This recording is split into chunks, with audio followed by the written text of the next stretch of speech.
সামনেই গণেশ পুজো, রীতি রেওয়াজ এবং নিয়ম মেনে করুন এই পুজো।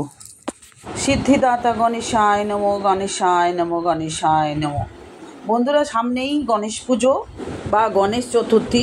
কিভাবে পুজো করবেন সিদ্ধিদাতা গণেশের আর এই পুজোর সঠিক সময় কোনটি, সবটাই আমি বিস্তারিত আলোচনা করব। আপনারা জানেন সব ভগবানের পুজোর আগে কিন্তু আমরা সিদ্ধিদাতা গণেশের আগে পুজো করে নিই, কারণ ওনার পুজো না করলে কোনো ভগবানই পুজো নেন না। তাই আজকে গণেশ চতুর্থীর বিস্তারিত আমি আপনাদের সামনে নিয়ে এসেছি। শুরু করার আগে বলবো, নতুন হয়ে থাকলে অবশ্যই আমার চ্যানেলটা সাবস্ক্রিপশন করে পাশে থাকুন, অল বাটনে প্রেস করে রাখুন, তাহলে আমি এরকম মোটিভেশনের ভিডিও দিলেই আপনারা তৎক্ষণাৎ পেয়ে যাবেন। তো চলুন বন্ধুরা, আজকে সোজা চলে যাই গণেশ পুজো কখন কী সময় আগে শুনে নিয়ে তারপরে পুজোর পদ্ধতি সব নিয়ে আলোচনা করব। জয় সিদ্ধিদাতা গণেশায় নমঃ। বাঙালির 12 মাসে 13 পার্বণ। ভাদ্র মাসে শুক্লপক্ষে চতুর্থ তিথিতে পালন হবে গণেশ চতুর্থী বা গণেশ জয়ন্তী, অর্থাৎ গণেশের জন্মদিন। পুরাণ অনুসারে এই দিনেই কিন্তু গণেশ জন্ম নিয়েছিলেন। মহাদেব ও পার্বতীর সন্তান সিদ্ধিদাতা গণেশ। হিন্দু ধর্ম অনুসারে গণেশ হলেন অগ্রপূজা, অর্থাৎ সব দেবদেবীর আগে গণেশের পুজো করার রীতি কিন্তু আমাদের এখানে প্রচলিত আছে, যেটা আমি বললাম আগে। আমাদের পশ্চিম ভারতে, বিশেষ করে মহারাষ্ট্রে বিরাট ধুমধামের সঙ্গে কিন্তু গণেশ পুজো করা হয়। আপনারা অনেকে টিভিতে দেখেছেন বা আপনারা যারা মহারাষ্ট্রে মুম্বাইতে থাকেন তারাও এগুলো জানেন। 10 দিন ধরে ওখানে পুজো হয়। ইদানিং কয়েক বছর ধরে দেখছি যে পশ্চিমবঙ্গেও কিন্তু গণেশ পুজোর চল বেড়ে গেছে। বেশ মাঝে মাঝেই দেখা যায় রাস্তাঘাটে প্যান্ডেল করে গণেশের পুজো হচ্ছে। অনেকটা সরস্বতী পুজো, বিশ্বকর্মা পুজো যেমন মোড়ে মোড়ে হয়, গণেশ পুজো ঠিক তেমনটাই। তো ভাদ্র মাসের শুক্লা চতুর্থী তিথি থেকে শুরু করে 10 দিন ধরে চলে গণেশ চতুর্থী। আমাদের এখানে অবশ্য একদিনেই হয়। মণ্ডপে মণ্ডপে সিদ্ধিদাতার আরাধনার পাশাপাশি বাড়িতেও অনেকে গণেশ পুজো করে থাকেন। পঞ্জিকা অনুসারে ভাদ্র শুক্লা চতুর্থী তিথি পড়েছে আগামী 26 আগস্ট দুপুর 1:54 আর চতুর্থী থাকবে 27 আগস্ট, মানে পরের দিন বেলা 3:44 পর্যন্ত। উদয় তিথি অনুসারে গণেশ চতুর্থী পালন হবে 27 আগস্ট। সেই দিনেই করতে হবে গণেশ মূর্তি স্থাপন। আর গণেশ মূর্তি স্থাপন করার সব থেকে শুভ সময় কিন্তু দুপুরবেলায়। তাই মনে করা হয় এই সময় জন্ম নিয়েছিলেন সিদ্ধিদাতা গণেশজি। এই বছর গণপতির আরাধনার করার শুভ সময় পড়েছে 27 আগস্ট সকাল 11:05 থেকে দুপুর 1:40 পর্যন্ত। গণেশ পুজো তো 10 দিনের, আপনারা জানেন অনেকেই। তো এই চতুর্থী থেকে শুরু হয়ে দশমী অবধি শেষ হয়, কারণ গণেশ চতুর্থী বিসর্জনের থেকে প্রাণ প্রতিষ্ঠা অবধি। গণেশ পুজো শুরু হচ্ছে চতুর্থী থেকে, আর যেদিন বিসর্জন হবে সেটা হচ্ছে অনন্ত চতুর্দশী। সেই দিনটার নাম, মানে কৈলাস পর্বতে ভগবানের প্রত্যাবর্তনের দিনটাই হচ্ছে দশমীর দিন, অর্থাৎ অনন্ত চতুর্দশী। এই দিনই ভগবানকে বিসর্জন দেওয়া হয়। যখন গণেশ ঠাকুরকে আনবেন পুজোর জন্য, তাকে কিন্তু প্রাণ প্রতিষ্ঠা করতে হয়। যদি মূর্তি আনেন তো প্রাণ প্রতিষ্ঠার সময় মন্ত্র পাঠ করে ঘিয়ের প্রদীপ জ্বালিয়ে গণেশকে প্রতিষ্ঠা করতে হয়।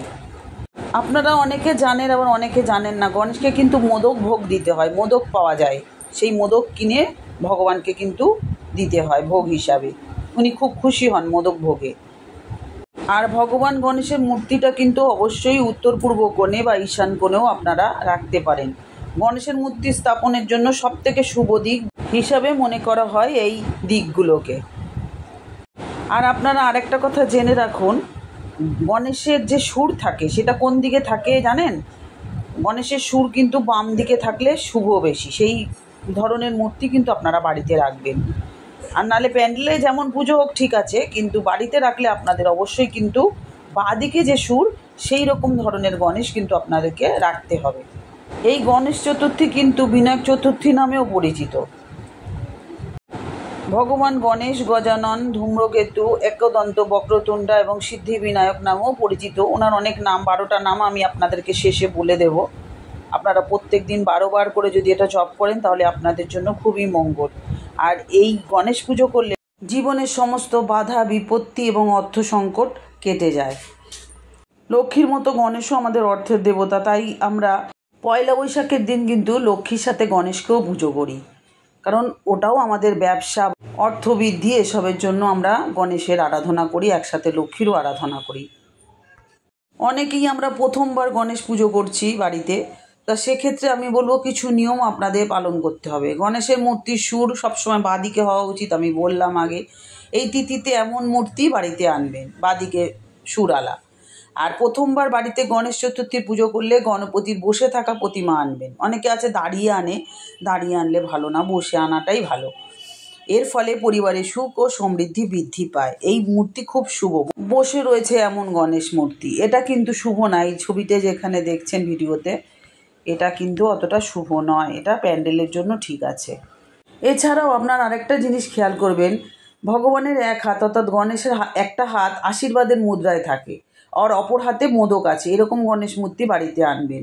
এই মূর্তি স্থাপন করলে অত্যন্ত শুভ বলে মনে করা হয়। চেষ্টা করবেন বাড়িতে যদি প্রতিষ্ঠা করেন অবশ্যই ঈশান কোণে ভগবানকে বসাবেন।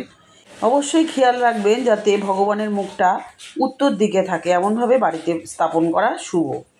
আর ভগবানকে যখন স্থাপন করবেন তখন একটা কাঠের চৌকি নেবেন পরিষ্কার, তাতে একটু গঙ্গা জল দিয়ে নেবেন, শুদ্ধ করে নেবেন আগে।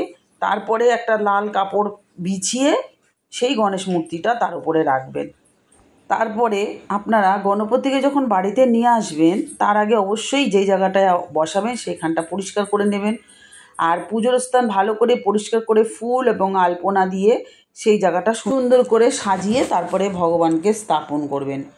সঠিক সময় দেখে পুজোর বেদিতে গণেশ মূর্তি স্থাপন করুন। সময়টা তো বললাম দুপুরবেলা করলে বেশি ভালো।